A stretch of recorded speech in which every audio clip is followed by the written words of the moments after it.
Bollywood silver screen presenting upon the magic roads. कहानी की शुरुआत में गेहूं के खेत की तरफ एक तेज रोशनी बढ़ी चली जा रही होती है। ऐसा लगता है कि आसमान से बिजली इसी खेत के मालिक को दिखाया जाता है, जो अपने तीनों बेटों को दिखाता है कि रात को किसी ने उनकी फसल को कुचल दिया है।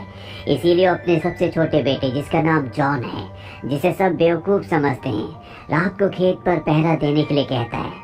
और जब वो रात को खेत पर पहरा दे रहा होता है, तभी वो देखता है कि उसके पीछे एक सफ़ेद, बहुत ऊंचा और लंबा घोड़ा है, जिसे देखकर वो पूरी तरह से हैरान हो जाता है। वो उस घोड़े को पकड़ने के लिए उसके ऊपर रस्सी का फंदा फेंकता है, लेकिन घोड़ा भागना शुरू कर देता है, जिस वजह से जॉन भी घोड़े के पीछे रस्सी को पकड़कर घिसटता हुआ आगे बढ़ता है। और अगले पल वो घोड़ा एक दलदल में गिर जाता है। ये देखकर जॉन को बहुत दुख होता है, इसीलिए वो घोड़े की रस्सी को एक विंडमिल के साथ बांधकर उसे दलदल से बाहर निकाल देता है। बाहर आने के बाद घोड़ा बहुत ज्यादा दुखी है, इसीलिए जॉन फैसला करता है कि वो उसे आज़ाद कर देगा। पर आज़ाद करने से पहले वो उससे वादा लेता है कि आज के बाद वो उनके खेत में नहीं आएगी। दरअसल ये एक मेयर है, यानी कि फीमेल घोड़ी, और अब वो वहाँ से निकल जाती है। अगली सुबह जॉन जब अस्तबल में जाता है तो वो देखता है कि वहाँ पर दो बहुत ही सुंदर घोड़े बंधे हुए हैं। यहाँ पर एक छोटा घोड़ा भी होता है, जो उसी मेयर का बेटा है जिसे रात को जॉन ने बचाया था। वो जॉन को बताता है कि मेरी मॉम तुमसे बहुत खुश है, इसीलिए उन्होंने तुम्हारे लिए गिफ्ट भेजा है। अब जॉन देखता है कि उसके पिता अस्तबल की तरफ आ रहे हैं, और वो नहीं चाहता कि उन्हें इन घोड़ों के बारे में पता चले, इसीलिए वो अपने पिता को बाहर से ही वापस भेज देता है। और इसके बाद एक बार फिर से वो उस छोटे घोड़े के पास आता है, जिसका नाम फॉल है। वो फॉल के ऊपर बैठता है और उसे भागने के लिए कहता है। और जब फॉल भागता है तो पूरी तरह से हैरान हो जाता है, क्योंकि फॉल की स्पीड बिजली से भी ज्यादा तेज होती है। इसके बाद फॉल उन दोनों घोड़ों को भी यहाँ पर बुला लेता है, जो अस्तबल में है। और जॉन फैसला करता है कि वो इन दोनों घोड़ों को बाजार में बेचकर बहुत अच्छे पैसे कमाएगा। और जब जॉन घोड़ों को लेकर बाजार जाता है तो सब के सब इन शानदार घोड़ों को देखकर हैरान हो जाते हैं। हर कोई इन घोड़ों को खरीदना चाहता है। फॉल जॉन से कहता है कि जो आदमी बेंच के ऊपर बैठा हुआ है, तुम इन घोड़ों को उसे बेच दो। लेकिन जॉन चाहता है कि वो इन घोड़ों को राजा को बेचे, ताकि उसे बहुत सारे पैसे मिले। वो घोड़ों को लेकर राजा के पास जाता है, और राजा का मंत्री राजा से कहता है कि ये घोड़े इस लड़के के नहीं हो सकते, जरूर इसने इन घोड़ों को चुराया है।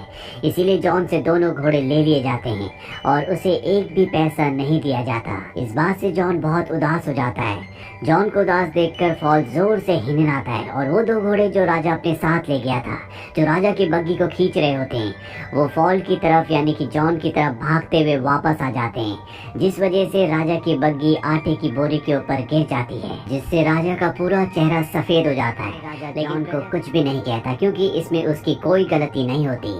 पर अब वो जॉन को उसके घोड़ों की कीमत देना चाहता है। यहाँ पर राजा के साथ जो उसका मंत्री होता है, वो राजा से कहता है क्यों ना जॉन को अपने पास काम पर रख लिया जाए, ताकि हम उससे इस बेइज्जती का बदला ले सकें। राजा जॉन को अपने पास घोड़ों की देखभाल करने के लिए रख लेता है। जॉन भी इस जॉब को एक्सेप्ट कर लेता है, और धीरे धीरे उसके अच्छे स्वभाव की वजह से, उसकी मेहनत की वजह से सब उससे प्यार करने लगते हैं। लेकिन राजा किसी भी कीमत पर उसे खत्म करना चाहता है। राजा का मंत्री कहता है कि हमें उसे ऐसा काम देना चाहिए जो पूरा ना कर पाए, और उसके बदले हम उसे मार देंगे। वो राजा से कहता है कि हमें उसे फायर बर्ड लाने के लिए कहना होगा, जिसे आज तक कोई भी नहीं ला पाया। उसे लाना नामुमकिन है। तो जॉन को इस काम के लिए कहते हैं, और जॉन इस काम को एक्सेप्ट कर लेता है।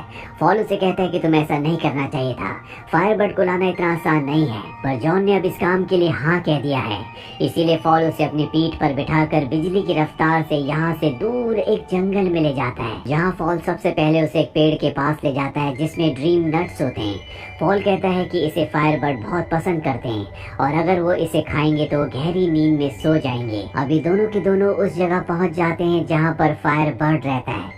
दरअसल वो जमीन के नीचे रहता है, इसीलिए जमीन के ऊपर ड्रीम नट्स को रख देते हैं। फायरबर्ड उनकी खुशबू से ऊपर आता और सारे के सारे ड्रीम नट्स को खाकर वहीं पर बेहोश हो जाता है। जॉन उसे पकड़ने के लिए जाता है, लेकिन तभी वो होश में आ जाता है और जॉन का पीछा करता है। पर इससे पहले कि वो जॉन का खात्मा करता है, जॉन के पास जो आखिरी ड्रीम नट होता है वो उसकी तरफ फेंकता है, जिसे खाने के बाद फायरबर्ड बेहोश हो जाता है।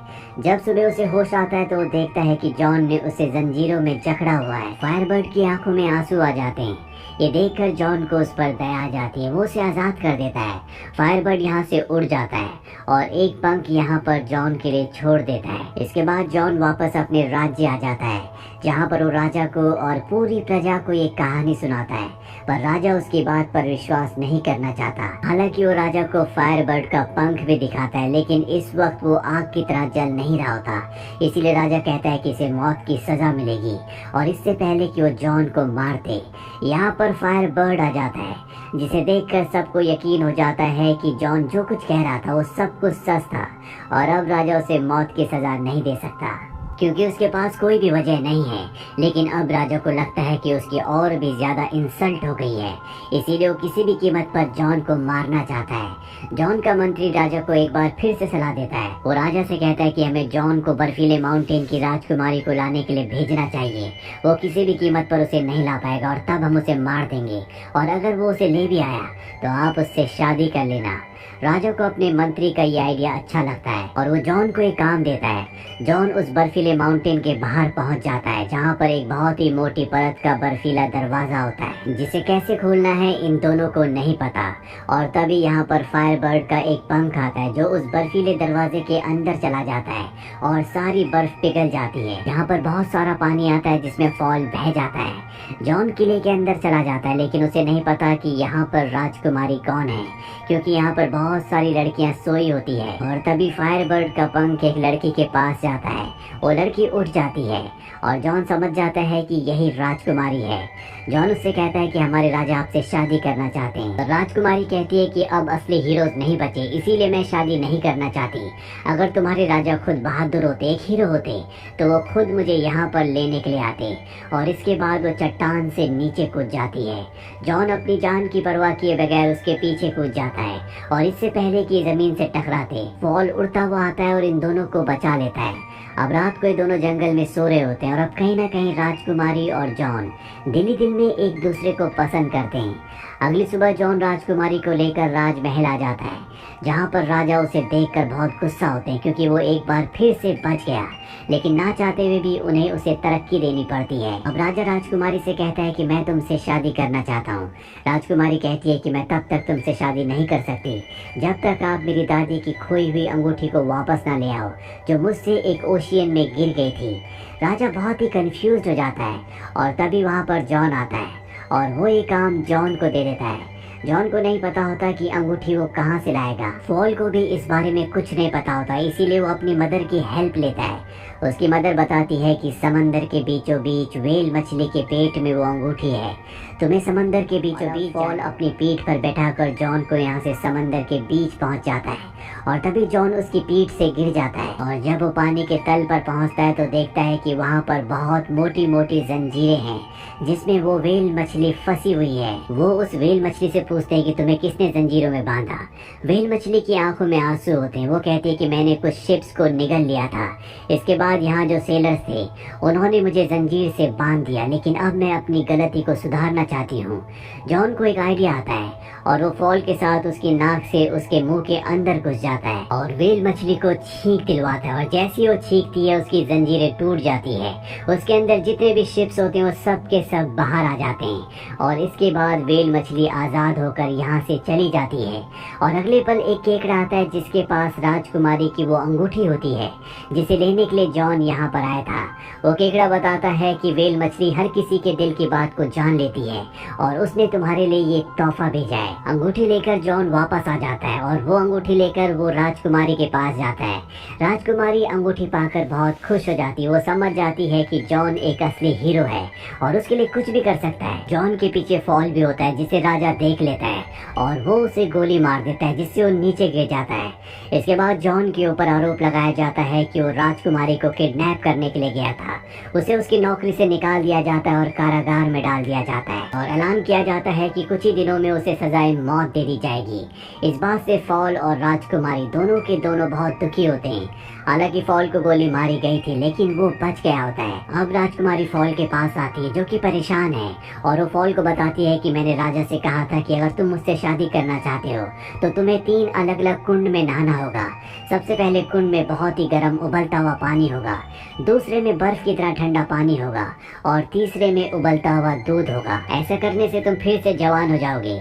लेकिन तभी राजा के मंत्री ने उसे आइडिया दिया कि सबसे पहले वो इन सब चीजों को जॉन के ऊपर आजमाए, और अगर जॉन को बचना है तो उसे सबसे पहले उबलते हुए पानी में मेरी दादी की अंगूठी को डालना होगा, दूसरे में जिसमें ठंडा पानी है उसमें फायरबर्ड के पंख को डालना होगा, और तीसरे में लाइफ और डेथ के फ्लावर को जो दुनिया के आखिरी छोर में मिलेंगे। और अब फॉल उस फ्लावर को लेने के लिए यहाँ से उड़ चलता है और अपनी बिजली की रफ्तार से वो दुनिया के छोर तक पहुँच जाता है, जहाँ पर उसे लाइफ और डेथ का फ्लावर मिल जाता है। लेकिन उसे पता चलता है कि जो भी इसे तोड़ेगा उसकी मौत हो जाएगी। वो इस बात की परवाह नहीं करता और फ्लावर को तोड़ देता है। वही राज्य में दिखाया जाता है जहाँ पर 3 बड़े बड़े कुंड लाए जाते हैं, जिसमें सबसे पहले कुंड में उबलता हुआ पानी, दूसरे में बर्फीला पानी और तीसरे में उबलता हुआ दूध होता है। राजा सबके सामने जॉन को पेश करता है और कहता है कि अगर वो इस इम्तिहान में पास हो गया तो उसे आज़ाद कर दिया जाएगा। अब उसे पहले कुंड में धकेल दिया जाता है जिसमें उबलता हुआ पानी है। तो तभी राजकुमारी अपनी दादी की अंगूठी भी उसमें डाल देती है, जिससे जॉन उस कुंड से बचकर दूसरे कुंड में गिर जाता है जिसमें बहुत ठंडा बर्फीला पानी है। और जब ये फायरबर्ड देखता है जिसे राजा ने ऊपर बांध कर रखा होता है तो वो जोर से चिल्लाता है, क्योंकि वो जॉन से प्यार करता है। वो जानता है कि जॉन रहमदिल है, जॉन ने उसकी जान बचाई थी। और फायरबर्ड की आवाज़ से उसका पंख, जिसे कैद करके एक बॉक्स के अंदर रखा गया था, वो उड़कर उस कुंड के अंदर आ जाता है, जिससे एक बार फिर से जॉन की जान बच जाती है और वो तीसरे कुंड में गिर जाता है जिसमें उबलता हुआ दूध है। अब काफी देर तक जॉन उसी कुंड के अंदर रहता है। सबको लगता है कि जॉन मारा गया। पूरी प्रजा बहुत दुखी हो जाती है, क्योंकि सब के सब जॉन से बहुत प्यार करते हैं। पर अब यहाँ पर फॉल आ जाता है जो लाइफ और डेथ के फ्लावर को उसमें गिरा देता है, और अगले पल जॉन उस दूध के उबलते हुए कुंड से एक राजकुमार की तरफ बाहर निकलता है, जिसे देखकर पूरी प्रजा खुश हो जाती है।